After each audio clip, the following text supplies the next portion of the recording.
پورا شہر علاقہ دیہات پورا ناز کرتا ہے۔ حضرت مولانا مفتی الحاج قاضی امداد اللہ صاحب قاسمی تشریف لائیں اور خطبہ نکاح پیش فرمائیں۔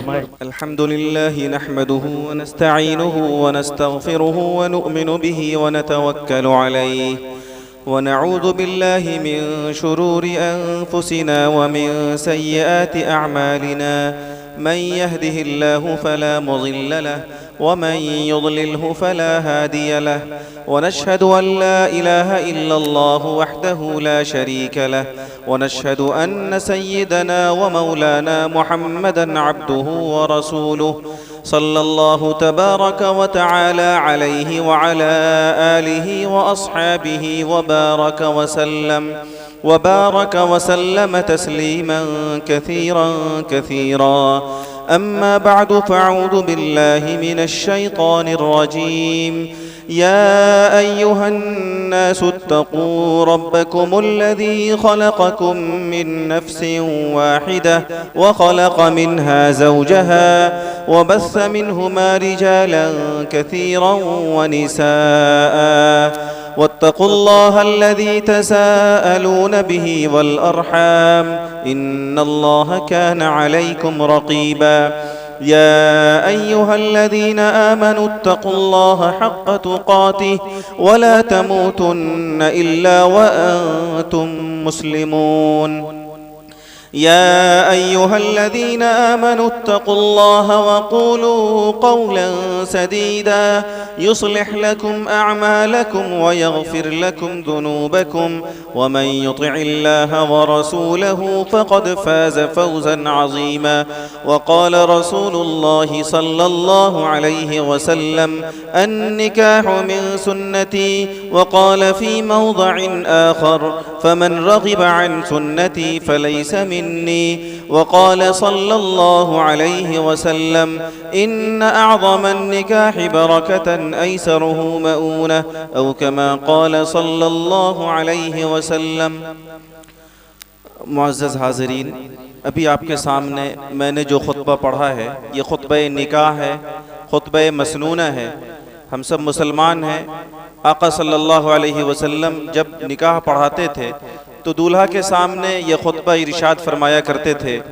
یہ خطبہ کوئی رسمی چیز نہیں ہے جسے رسم کے طور پر آپ قاضی کی زبان سے سن لیں، بلکہ آج جو نئی زندگی یہ دولہا دلہن شروع کرنے والے ہیں، اس تعلق سے پیارے آقا صلی اللہ علیہ وسلم نے نصیحتوں کا ایسا حسین گلدستہ عطا فرمایا ہے کہ اگر ان نصیحتوں پر ان دونوں کا خاندان کا عمل ہو جائے تو یہ جو فیملی لائف اور نیو میریج لائف شروع ہو رہی ہے انشاءاللہ وہ بہت خوشگوار ہوگی. عالم اسلام کے ایک بہت بڑے عالم حضرت شیخ الاسلام مولانا شبیر احمد عثمانی رحمۃ اللہ علیہ فرمایا کرتے تھے کہ شوہر بیوی کی دنیا کی زندگی جنت کی زندگی کا آئینہ دار ہو جائے اگر دونوں کی زندگی میں دو بات ہو. بڑی قیمتی بات حضرت شیخ الاسلام نے فرمایا، اگر دو باتیں میاں بیوی کی زندگی میں ہوں، کسی بھی شوہر بیوی کی زندگی میں، آپ میں سے جو لوگ شادی شدہ ہیں وہ یا آج جو شادی کے بندھن میں بندھنے والے ہیں یہ نیا جوڑا، حضرت نے فرمایا کسی کی بھی زندگی میں دو باتیں ہوں تو ان کی دنیا کی زندگی جنت کی زندگی کا آئینہ دار بن جائے. جس طرح جنتی جنت میں خوشگوار زندگی گزارتا ہے، شوہر بیوی بھی دنیا کے اندر خوشگوار زندگی گزارنے والے بن جائیں گے.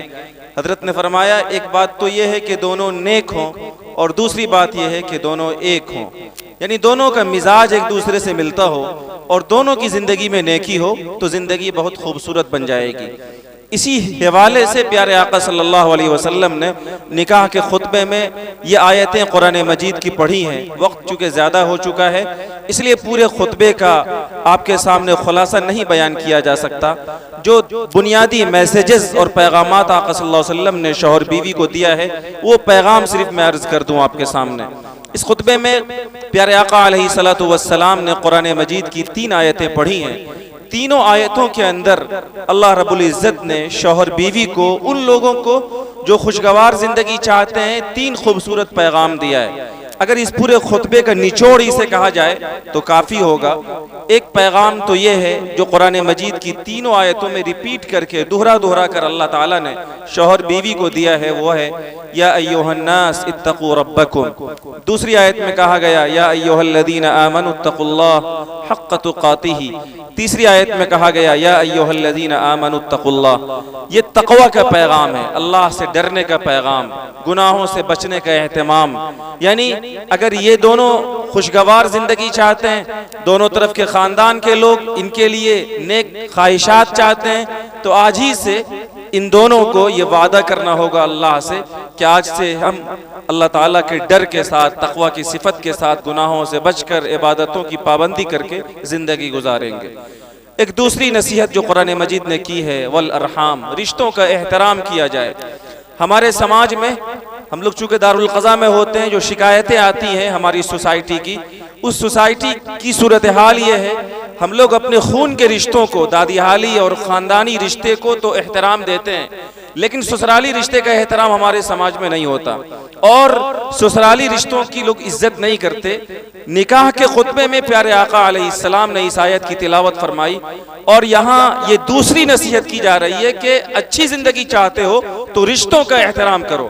رشتہ جس طریقے سے خونی ہوتا ہے، دادی حالی ہوتا ہے، نانی حالی ہوتا ہے، ایسا ہی رشتہ وہ بھی ہوتا ہے جو نکاح کے بعد شوہر کا بیوی اور اس کے خاندان سے، اور بیوی کا شوہر اور اس کے خاندان سے بنتا ہے۔ عام طور سے جو بچیاں آتی ہیں وہ بھی سسرالی رشتے کو احترام نہیں کر پاتی، جو شوہر ہوتے ہیں وہ بھی اپنے سسرالی رشتوں کا تقدس نہیں جانتے۔ دونوں کو کہا جا رہا ہے کہ اچھی زندگی کے لیے رشتوں کا احترام کرو۔ اور ایک تیسری نصیحت جو قرآن مجید نے کی ہے قولوا قولا سدیدا، زبان سے ہمیشہ سچی، اچھی، میٹھی باتیں بولو۔ عام طور سے شوہر بیوی کے اور خاندانوں کے جو جھگڑے ہوتے ہیں، آپ سب کو اس کا احساس ہے کہ زبان ہی سے وہ جھگڑے شروع ہوتے ہیں۔ آپ نے زبان سے غصے میں کسی کو غلط بات کہی، ہمارے یہاں دارالافتاء میں مفتیان کرام کے پاس جو مسائل آتے ہیں، تمام مسائل طلاق کے اسی زبان کے غلط استعمال کی وجہ سے ہوتے ہیں، اور یہ طلاق تک جو نوبت پہنچتی ہے وہ بیویوں کی بد زبانی کی وجہ سے پہنچتی ہے۔ تو نکاح کے خطبے ہی میں پیارے آقا علیہ السلام نے پابند کیا، اچھی زندگی کے لیے زبان کا صحیح استعمال کرو، میٹھی بات بولو، رشتوں کو جوڑنے والی بات بولو، غصے میں زبان کا استعمال مت کرو، اچھی زبان کا استعمال کرو۔ یہ تین بنیادی نصیحتیں کی گئیں، اور پھر اللہ نے فرمایا کہ یہ تینوں نصیحتیں، یہ سارے پیغامات میرے ہیں، میری باتوں کو مان لو، کیونکہ جو آدمی اللہ رسول کی باتوں کو مان لیتا ہے فقد فاز فوزا عظیما، وہ دنیا اور آخرت کی تمام تر کامیابی کو پا لیتا ہے۔ پھر آقا علیہ السلام نے فرمایا کہ نکاح کرنا میرا پاکیزہ طریقہ ہے، یہ کوئی رسمی چیز نہیں ہے کہ ہم اپنے بچوں اور بچیوں کو نکاح کے بندھن سے باندھ دیں، بلکہ یہ اللہ کا حکم ہے، یہ تمام انبیاء علیہم السلام کی پاکیزہ سنت ہے، یہ آقا علیہ السلام کا پاکیزہ طریقہ ہے۔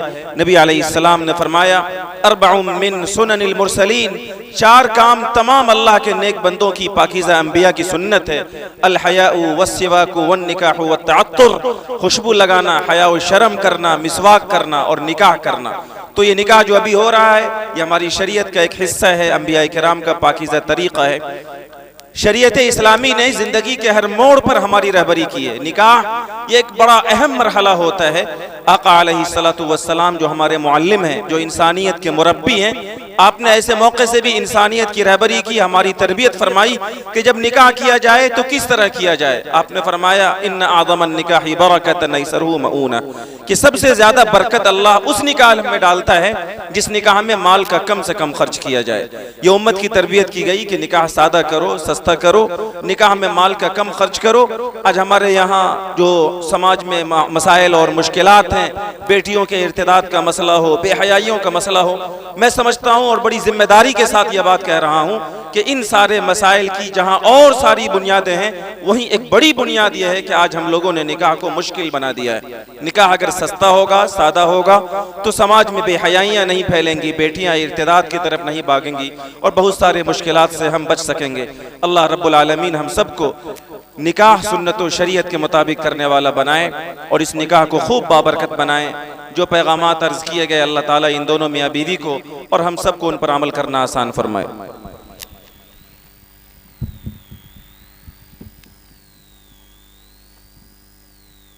محترم جناب حافظ ابو الحسن صاحب کی صاحبزادی عزیزہ فیضہ خاتون کا نکاح حاضرین مجلس کے سامنے اور نامزد گواہان جناب محمد اسرائیل صاحب ولد جناب محمد سبراتی صاحب حسن پور اور جناب محمد واصل انصاری صاحب ولد جناب محمد بشیر انصاری مرحوم صاحب بھانپور کی موجودگی میں مہر 26,786 روپے بشکل زیور نقد کے بدلے میں نے آپ کے ساتھ کیا، آپ نے قبول کیا؟